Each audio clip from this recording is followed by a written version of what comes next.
इस वीडियो में हम देखने वाले हैं कि भावार्थ कैसे लिखें, भावार्थ कैसे लिखा जाता है। आइए सबसे पहले देखते हैं कि भावार्थ होता क्या है वास्तव में। देखिए, भावार्थ वह अर्थ जिसमें मूल का केवल भाव आ जाए, यानी जो गद्य या पद्य दिया हुआ है या जो पंक्तियां दी हैं उसका अगर भाव लिखना हो तो भाव क्या है, भावार्थ क्या है।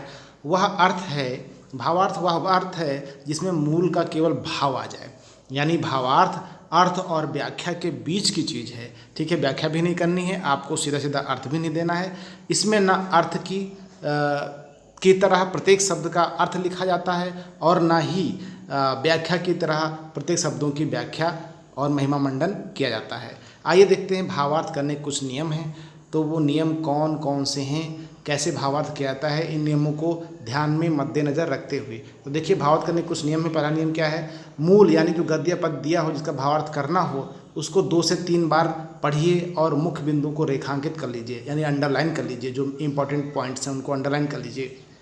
दूसरा नियम यह है, व्यर्थ बातों या शब्दों को हटा दीजिए। ठीक है। तीसरा नियम है, रेखांकित वाक्यों और शब्दों को मिलाकर सार्थक वाक्य बना लीजिए। रिक्त स्थानों की पूर्ति के लिए कुछ बाहरी शब्द ले लीजिए और भावार्थ की रूपरेखा इस प्रकार से तैयार हो जाएगी। अगला नियम है, भावार्थ की भाषा स्पष्ट और सरल हो।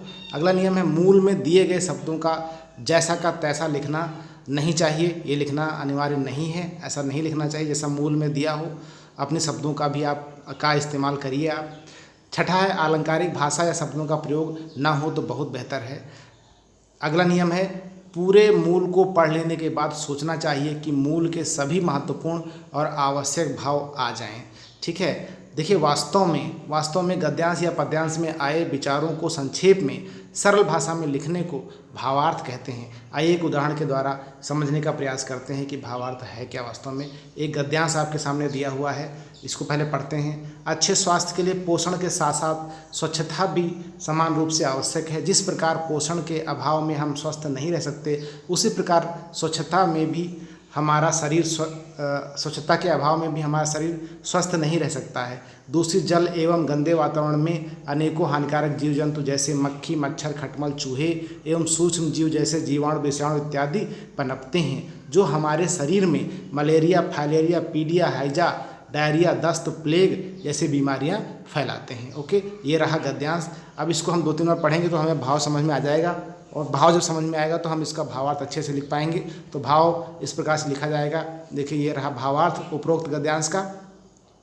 पोषण का स्वच्छता से सीधा संबंध है। सही पोषण के साथ साथ स्वच्छता के बिना भी अस्वस्थ हो जाएंगे और हमें अनेक बीमारियां घेर लेंगी। तो ऊपर के गद्यांश का ये रहा भावार्थ। इस वीडियो में इतना ही। अगर आपको अच्छा लगा हो तो प्लीज़ वीडियो को लाइक कर दीजिएगा, शेयर कर दीजिएगा और कमेंट करके बताइएगा आपको वीडियो का अच्छा कैसा लगा। आपको अगर अच्छा लगा हो, आपको लगे, तो आप इसे अपनी परीक्षा के लिए भी यूज़ कर सकते हैं। ठीक है, आप इसे पढ़ के समझ के आने वाली परीक्षाओं में भी अपना जो है ज्ञान बढ़ा करके, अपने ज्ञान का अर्जन करके इसे उपयोग कर सकते हैं। ओके, तो इस वीडियो में इतना ही। मिलते हैं आपको एक नई वीडियो में, तब तक के लिए have a nice time, bye bye.